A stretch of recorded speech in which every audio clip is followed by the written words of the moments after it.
RSSന്റെ സർസംഘചാലക് മോഹൻ ഭാഗവത് കേരളത്തിലെത്തിയിരിക്കുകയാണ്. ചെറുകോൽപ്പുഴ സമ്മേളനത്തിലടക്കം പങ്കെടുക്കാനാണ് അദ്ദേഹം വരുന്നത്. മറ്റു ചില പരിപാടികളുണ്ട്, തപസ്യയുടേതുൾപ്പെടെ. മോഹൻ ഭാഗവത് ഇത്തവണ കേരളത്തിലെത്തുമ്പോൾ നമ്മൾ ചില കാര്യങ്ങൾ കൂടി പറയേണ്ടതുണ്ടെന്ന് എനിക്ക് തോന്നുന്നു. കാരണം കേരളത്തിൻ്റെ മാറിയ സാഹചര്യം, ഇപ്പം കേരളത്തിൽ BJPക്ക് ഒരു MP ഉണ്ട്, ഒരു 2 മന്ത്രിമാരുണ്ട്. കുറച്ചുകൂടെ BJPയുടെ ഒരു സംഘടനാ സംവിധാനങ്ങളെല്ലാം തന്നെ മാറി ജില്ലകളെയൊക്കെ വേർതിരിച്ചിരിക്കുന്ന ഒരു സമയമാണ്. RSS കുറച്ചും കൂടെ ശക്തമായി BJPയിൽ ഇടപെടാൻ തീരുമാനിച്ചിരിക്കുന്നു എന്നുള്ള വാർത്തകളൊക്കെ വരുന്നുണ്ട്. ആ സമയത്താണ് സർസംഘചാലക് കേരളത്തിലേക്ക് എത്തുന്നത്. എന്തായിരിക്കും സംഭവിക്കാൻ പോകുന്നത്? എനിക്കറിയാവുന്നത് വെച്ചിട്ട് സർസംഘചാലകന്റെ യാത്ര അതിന്റെ ഭാഗമാണെന്ന് എനിക്കൊരു അഭിപ്രായമില്ല. കാരണം സർസംഘചാലകന്മാരെ എല്ലാ കാലത്തും ഗുരുജി ഗോൾവൽക്കർ തുടങ്ങിയിട്ട് ഒരു വർഷത്തിൽ 2 പ്രാവശ്യം തീർച്ചയായിട്ടും കേരളത്തിൽ വരാറുണ്ട്. ഒന്നൊരു പൊതുപരിപാടി പങ്കെടുക്കുന്നു, ഒന്ന് സംഘടനാ പരിപാടി പങ്കെടുക്കുന്നു. അതുപോലെ തന്നെ സംഘത്തിന്റെ സംഘശിക്ഷാവർഗങ്ങളിലും പങ്കെടുക്കാറുണ്ട്. ഇത്തരത്തിൽ തികച്ചും ഒരു വർഷത്തിൽ മുഴുവൻ ഭാരതവും യാത്ര ചെയ്യുന്ന, ഓരോ സംസ്ഥാനവും 2 വട്ടം യാത്ര ചെയ്യുന്ന മറ്റൊരു അഖിലേന്ത്യാ നേതാവുണ്ടോ എന്നുള്ള സംശയമായിരുന്നു. അതാണ് ഒരുപക്ഷെ ഗുരുജി ഗോൾവൽക്കറെ പോലെ, മോഹൻ ഭാഗവതിനെ പോലെ, രജുഭയ്യെ പോലെ, സുദർശൻജിയെ പോലെ ഇത്രയും യാത്ര ചെയ്തിട്ടുള്ള ഒരു രാഷ്ട്രീയ നേതാവ് ഇന്ത്യയിൽ ഉണ്ടാവില്ല.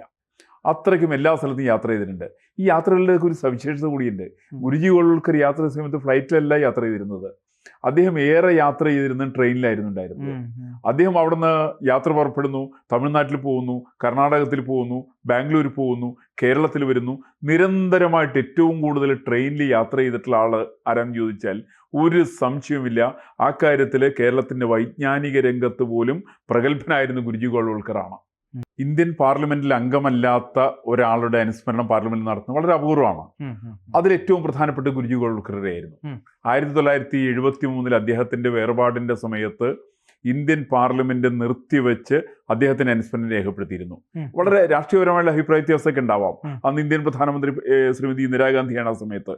എന്നിട്ട് പോലും ഗുരുജി ഗോൾവൽക്കറുടെ പേരിൽ അനുസ്മരണം രേഖപ്പെടുത്താൻ വേണ്ടിയിട്ട് ഇന്ത്യൻ പാർലമെന്റ് നിർത്തിവെച്ചിട്ടുള്ള അവസ്ഥ ഉണ്ടായിട്ടുണ്ട്. ഇതിന് കാരണം അദ്ദേഹത്തിന് വലിയൊരു പ്രാധാന്യം ഇന്ത്യയിലെ മുഴുവൻ പൊതുസമൂഹവും രാഷ്ട്രീയ മേഖലയിലും സാമൂഹ്യ രംഗത്തുള്ള എല്ലാവരും അദ്ദേഹത്തിന് നൽകിയിരുന്നു എന്നുള്ളതാണ്. അത് നമുക്ക് അറിയാവുന്ന ഒരു ഉദാഹരണമുണ്ട്. 1964 വിശ്വ ഹിന്ദു പരിഷത്ത് തുടങ്ങുന്നത്. ആ സമയത്ത് ശങ്കരാചാര്യന്മാർ 4 മഠങ്ങളാണ്. ഈ 4 പേരും 4 സ്ഥലത്താണ്. 4 പേര് ഒരിക്കലും ഒന്നിച്ചു വരൂല. ഇവർ ഒന്നിച്ചു വരൂല എന്ന് മാത്രമല്ല, 5ാമതുള്ള കാഞ്ചി കാമകോടി ഇവരാരും 4 പേര് അംഗീകരിക്കുകയും ചെയ്യില്ല. ആ സമയത്ത് ഈ 4 പേരെയും കാഞ്ചി കാമകോടി അടക്കമുള്ള എല്ലാവരെയും ഒന്നിച്ച് അവിടെ ബോംബെയിലുള്ള സന്ദീപിനി ആശ്രമത്തിൽ വിളിച്ചു കൂട്ടിക്കൊണ്ട് വിശ്വ ഹിന്ദു പരിഷത്ത് സ്ഥാപിക്കാൻ വേണ്ടി സാധിക്കുന്ന ഗുരുജി ഗോൾവൽക്കറാണ്. സമാനമായിട്ടുള്ള രീതിയിലാണെന്ന് ഇപ്പൊ മോഹൻ ഭാഗവതിന് സംഭവം. അദ്ദേഹം ഇന്ന് ഭാരതത്തിലെമ്പാട് യാത്ര ചെയ്യുന്നു. അദ്ദേഹം മുഴുവൻ ആളുകൾ നേരിട്ട് കണ്ട് സംസാരിക്കുന്നു. ഇപ്പൊ നമ്മൾ പലപ്പോഴും രാഷ്ട്രീയ നേതാക്കന്മാരുടെ ഒരു സന്ദർശനം പോലെയല്ല മോഹൻ ഭാഗവതിന്റെ സന്ദർശനം. മോഹൻജി ഭാഗവതിന്റെ സന്ദർശനം എന്ന് പറഞ്ഞാൽ ഓരോ സ്ഥലത്ത് പോയിട്ടുണ്ടെങ്കിൽ അവിടെയുള്ള പ്രവർത്തകരെ നേരിട്ട് കണ്ട് അവരോട് സംസാരിച്ച് ആ സ്ഥലത്തുള്ള വിഷയങ്ങൾ നേരിട്ട് പഠിക്കുന്ന സ്വഭാവം അദ്ദേഹത്തെ സംബന്ധിച്ചുണ്ട്. ഒരുപക്ഷെ അദ്ദേഹം കേരളത്തിൽ വന്നിട്ട് ആദ്യമായിട്ടായിരിക്കും ഒരു ഹിന്ദു മഹാസമ്മേളനത്തിൽ പങ്കെടുക്കുക. ചെറുകോൽപ്പുഴ ഹിന്ദു മഹാസമ്മേളനത്തിൽ ആദ്യമായിട്ടാണ് അദ്ദേഹത്തെ ക്ഷണിക്കുന്നതും അദ്ദേഹം പങ്കെടുക്കുന്നതാണ്. അവിടെയുള്ള ഹിന്ദു ഏകതാ സമ്മേളനത്തിലാണ് അദ്ദേഹം പങ്കെടുക്കുന്നതാണ് ഞാൻ മനസ്സിലാക്കിയിട്ടുള്ളത്. ഈ ഹിന്ദു ഏകതാ സമ്മേളനം പോലും ഇത് സാധാരണ കേരളത്തെ സംബന്ധിച്ച് അത്ര സാർവത്രികമല്ല. അതിന് കാരണം എനിക്ക് കേരളത്തില് ഈ ജാതി പ്രസ്ഥാനങ്ങൾ നമ്മളെല്ലാവരും അംഗീകരിക്കുന്നുണ്ട്. കേരളത്തിലെ രാഷ്ട്രീയ പാർട്ടികളോട് ചോദിച്ചിട്ടുണ്ടെങ്കിൽ ഹിന്ദു എന്ന് പറഞ്ഞാൽ വർഗീയമാണ്. മറിച്ച് ജാതി പാർട്ടി SNDP അത് കൊള്ളാം, NSS അത് കൊള്ളാം, തീവ്രസഭ മഹത്തായുള്ള പ്രസ്ഥാനമാണ്, കുടുംബീയ സഭാ സംഘം കൊള്ളാം, ഇതൊക്കെ കൊള്ളാം. പക്ഷേ ഇവരെല്ലാവരും കൂടി ചേർന്ന് വരുന്നതിന് ഹിന്ദു എന്ന് പറഞ്ഞു വന്നിരിക്കട്ടെ, ആ സമയത്ത് ഇതിന് വർഗീയാണെന്ന് പറയും. അങ്ങനെയാണ് കേരളത്തിലെ കമ്മ്യൂണിസ്റ്റ് പാർട്ടികൾ എങ്ങനെയാണ്, കേരളത്തിലെ കോൺഗ്രസ് എങ്ങനെയാണ്, കേരളത്തിലെ മുസ്ലിം ലീഗ് എടുക്കുന്ന നിലപാട്, കേരള കോൺഗ്രസ് എടുക്കുന്ന നിലപാട്, എല്ലാ രാഷ്ട്രീയ പാർട്ടികളെ സംബന്ധിച്ചും ജാതികളെ കൂട്ടുപിടിക്കുന്നതിൽ ആരും മടിക്കാറില്ല. ഇവിടെ സംഭവിക്കുന്നത് ചെറുകോൽപ്പുഴ ഹിന്ദു ഏകതാ സമ്മേളനത്തിലെ എല്ലാ ജാതി പ്രസ്ഥാനത്തിൻ്റെ ആളുകളും ജാതിക്കുപരിയായിക്കൊണ്ട് ഈ സമ്മേളനത്തിൽ പങ്കെടുക്കാൻ വേണ്ടി സാധിക്കുന്നു എന്നുള്ളതാണ് അതിൻ്റെ ഏറ്റവും വലിയൊരു സവിശേഷത. ശരിക്കതാണത്. അതിൽ ഞാൻ മനസ്സിലാക്കുന്നത് മോഹൻജി ഭാഗവത് ആദ്യമായിട്ടാണ് അത്തരം ഒരു പരിപാടിയിലേക്ക് പങ്കെടുക്കുന്നത്. ശരിക്കും അദ്ദേഹം ആദ്യമായിട്ടാണ്. കാരണം കേരളത്തിലെ ജാതി പ്രസ്ഥാനങ്ങൾ, ഈ ജാതി പ്രസ്ഥാനങ്ങൾക്കൊക്കെ രാഷ്ട്രീയ വിധേയത്വമുള്ളവരാണ്. കേരളത്തിലെ എല്ലാ ജാതി പ്രസ്ഥാനങ്ങളും നിങ്ങളൊന്ന് എടുത്തു നോക്ക്. അതിൻ്റെ പ്രസിഡന്റ് ആരൊക്കെയാണ്? NSSന്റെ ചുമതലക്കാരനാരാ? സുകുമാരൻ നായരാണ്. അയാൾ ഏത് പാർട്ടിക്കാരനാണ്? തനി കോൺഗ്രസ്സുകാരനാണ്. SNDPയുടെ ആരായിരുന്നു? പ്രൊഫസർ വേലായുധൻ മാഷായിരുന്നു. അതിനുമുമ്പ് ആരായിരുന്നു? അത് കഴിഞ്ഞിട്ട് ആരായിരുന്നു? Professor advocate MK രാഘവനാണ്. രാഘവൻ കോൺഗ്രസിൻ്റെ ആളായിരുന്നു, നേതാവായിരുന്നു, മന്ത്രിയായിരുന്നു, MLA ആയിരുന്നു. ആ രാഘവനാണ്. ഇപ്പോഴത്തെ വെള്ളാപ്പള്ളി നടേശന് മാത്രമാണ് കോൺഗ്രസിൻ്റെ രാഷ്ട്രീയമായിട്ട് നേരിട്ട് ബന്ധമില്ലാത്ത ആൾ. കുടുംബീയ സേവാ സംഘത്തിൻ്റെ ആരായിരുന്നു? Advocate OS രാമകൃഷ്ണനാണ്. വെള്ളാള മഹാസഭയുടെ ആരായിരുന്നു? പുനലൂർ മധു ആയിരുന്നു ഉണ്ടായിരുന്നത്. അങ്ങനെ ധീവരസഭയുടെ ദിനകരൻ, ഈ പറയുന്ന എല്ലാ ജാതി പ്രസ്ഥാനത്തിൻ്റെയും നേതാക്കന്മാർ കേരളത്തിൽ കോൺഗ്രസ് ആയിരുന്നു. ഈ ജാതി പ്രസ്ഥാനങ്ങളുടെ കേരളത്തിൻ്റെ പതനത്തിൻ്റെ കാരണം തിരക്കിയാൽ നിങ്ങൾ വേറെ പഠിപ്പിലേക്ക് പോകേണ്ട ആവശ്യമില്ല. അതിന് കൃത്യമായിട്ടുള്ള ഉത്തരം ഇവരൊക്കെ കോൺഗ്രസ്സുകാരായിരുന്നു. പുനലൂർ മധുവിൻ്റെ താല്പര്യം ഒരു സീറ്റായിരുന്നു. OS രാമകൃഷ്ണന് സീറ്റ് കിട്ടിയിട്ടില്ല, പാവം. ദിനകരന് സീറ്റ് കിട്ടി, അമ്പലപ്പുഴയിൽ മത്സരിച്ചു, ജയിച്ചു, പിന്നെ ജയിച്ചിട്ടില്ല. ഈ പറയുന്ന എല്ലാ ജാതി പ്രസ്ഥാനത്തിൻ്റെ ആളുകളെയും എവിടെയെങ്കിലും ഒരു സീറ്റൊക്കെ കൊടുത്ത്, അതേപോലെ തന്നെ നമ്മുടെ മാളയിൽ K കരുണാകരന് ശേഷം മത്സരിച്ച TI രാധാകൃഷ്ണൻ ഒരു ജാതി പ്രസ്ഥാനത്തിൻ്റെ ആളാണ്. അവിടെ സീറ്റ് കൊടുത്ത്. ഇപ്പോഴത്തെ അവസ്ഥ ഇതിൻ്റെ അനിസ്പ്രയുടെ മാതിരിയാണ്, പൊടി പോലും ഇല്ല കണ്ടുപിടിക്കുക എന്നുള്ള മട്ടിലാണ്. ഈ പറയുന്ന ആളുകളൊക്കെ ഇല്ലായ്മ ചെയ്യുന്നത് ജാതി പ്രസ്ഥാനത്തിൻ്റെ നേതൃത്വത്തിലേക്ക് കൊണ്ടുവന്ന് ഇവർക്കൊരു സീറ്റ് കൊടുത്ത് മത്സരിപ്പിച്ച് പിന്നെ തോൽപ്പിച്ച് രാഷ്ട്രീയ പൊതുരംഗത്ത് നിന്നവർ ഔട്ടാക്കുന്ന രീതി, അത് അവലംബിച്ചത് കോൺഗ്രസ് ആണ്. അതിനാണ് കേരളത്തിൽ മാറ്റം വരുന്നത്. ഈ ഹിന്ദു ഏകതാ സമ്മേളനത്തിൻ്റെ ഞാൻ മനസ്സിലാക്കുന്ന ഏറ്റവും വലിയ സവിശേഷത, കോൺഗ്രസിൻ്റെ ആധിപത്യത്തിൽ നിന്ന് കേരളത്തിലെ ഹൈന്ദവ പ്രസ്ഥാനങ്ങൾ, ജാതി പ്രസ്ഥാനങ്ങൾ അതിൽ നിന്ന് മുക്തി നേടാൻ വേണ്ടി പോവുകയാണ്. ഈ മുക്തി നേടാന്നുള്ളതാണ് കേരളത്തിൻ്റെ രാഷ്ട്രീയ വശത്തിൻ്റെ, സാമൂഹ്യ വശത്തിൻ്റെ ഏറ്റവും ഗുണപരമായിട്ടുള്ള വശം ശരിക്കതാണ്. ഇതോടെ കോൺഗ്രസിൻ്റെ സ്വാധീനം തീരുകയാണ്.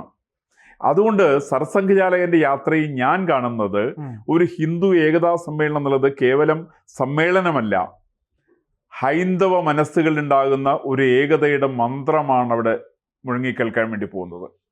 അപ്പം അതുകൊണ്ട് ചെറുകോൽപ്പുഴ സമ്മേളനം നടന്നിട്ട് എൻ്റെ ധാരണ ഏകദേശം NSS തുടങ്ങുന്നതിന് മുമ്പ് മറ്റേ തുടങ്ങിയതാണ്.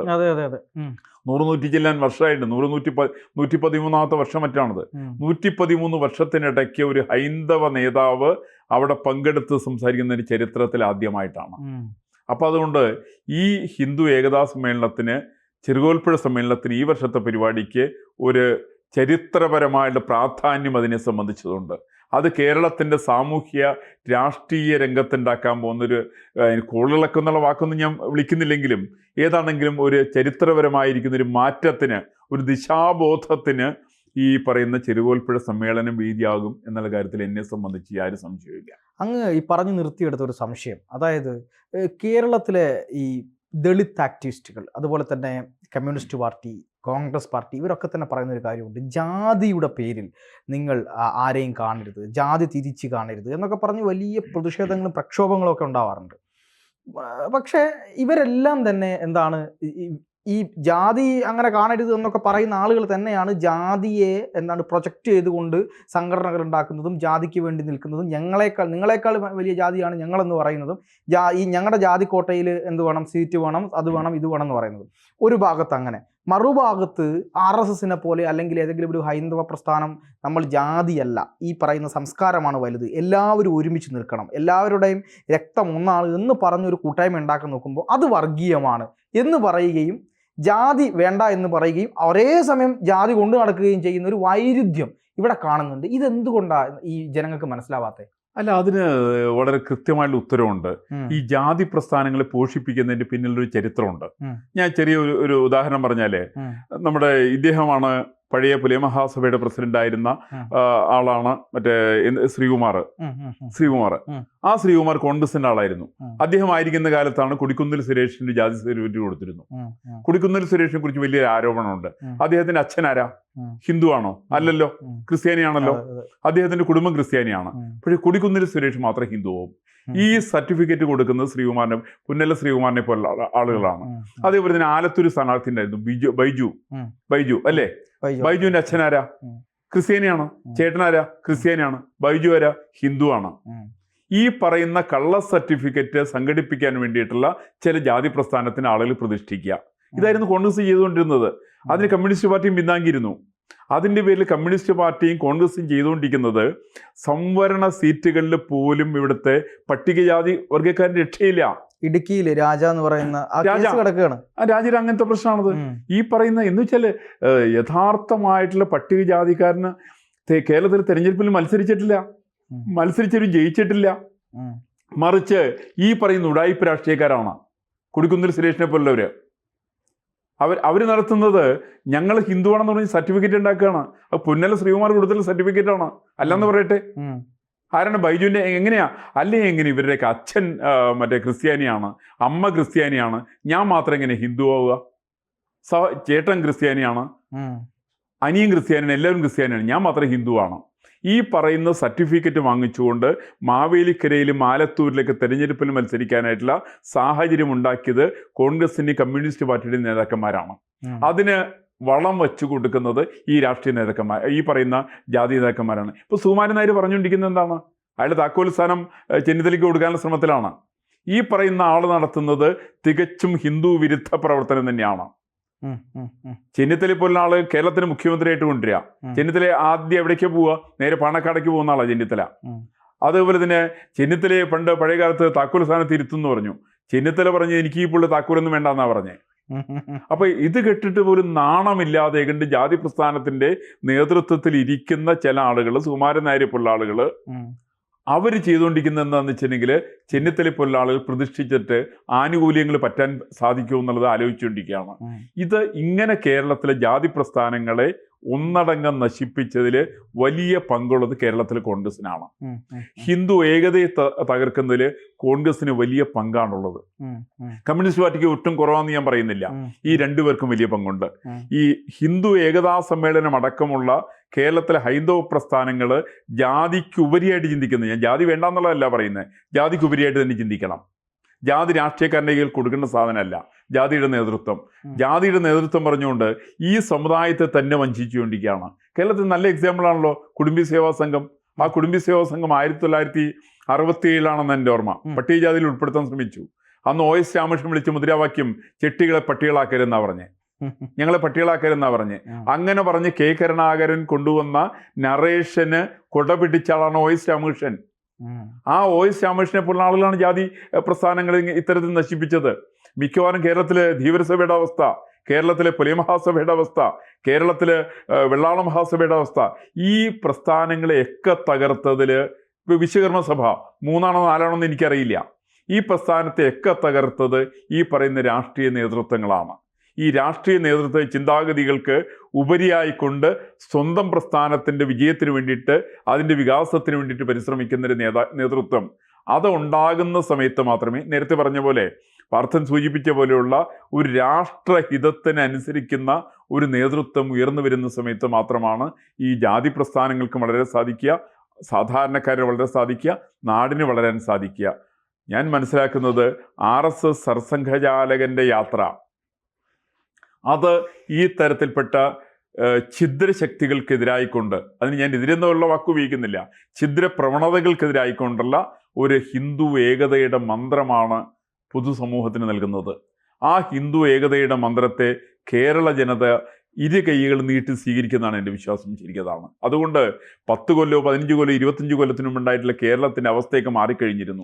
ഇന്ന് എല്ലാവർക്കും തിരിച്ചറിയാം, ഓരോ രാഷ്ട്രീയ പ്രസ്ഥാനത്തിന്റെ പ്രവർത്തനങ്ങളെ സംബന്ധിച്ച് തിരിച്ചറിയാം.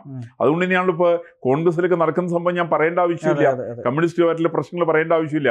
കമ്മ്യൂണിസ്റ്റ് പാർട്ടി ഏകദേശം പൂർണ്ണമായി തന്നെ ഇസ്ലാമിക തീവ്രവാദ പ്രസ്ഥാനങ്ങളെ ഇനി വിഴുങ്ങിക്കഴിഞ്ഞിരിക്കുകയാണ്. ഏകദേശം കോൺഗ്രസിന്റെ അവസ്ഥ അതാണ്. ഈ രണ്ടുപേരും, അതായത് പാണക്കാടേക്ക് പോകുന്ന ആളുകൾ സവർണരായിരിക്കുന്ന മുസ്ലിമിനെ കാണാൻ പോകുന്നു, മറ്റവർ പിന്നാക്ക സമുദായക്കാരായിരിക്കുന്ന മുസ്ലിമിനെ കാണാൻ പോകുന്നു എന്ന് മാത്രമേ വ്യത്യാസമുള്ളൂ. ഏതാണെങ്കിലും ഈ പറയുന്ന ശക്തികൾക്ക്, ന്യൂനപക്ഷ വിഭാഗങ്ങൾക്ക് ഹൈന്ദവ ദർശനങ്ങളെ അടിവറ വയ്ക്കുന്ന രാഷ്ട്രീയ സമീപനത്തിനെതിരെ കൂടിയാണ് സർസംഘചാലകന്റെ യാത്രയെ ഞാൻ ഇപ്രാവശ്യം നോക്കിക്കാണുന്നത്. ആ തരത്തിലാണ്. അതുകൊണ്ട് ഈ യാത്രയ്ക്ക് ഏറെ പ്രസക്തി ഉണ്ടെന്നാണ് എൻ്റെ വിശ്വാസം.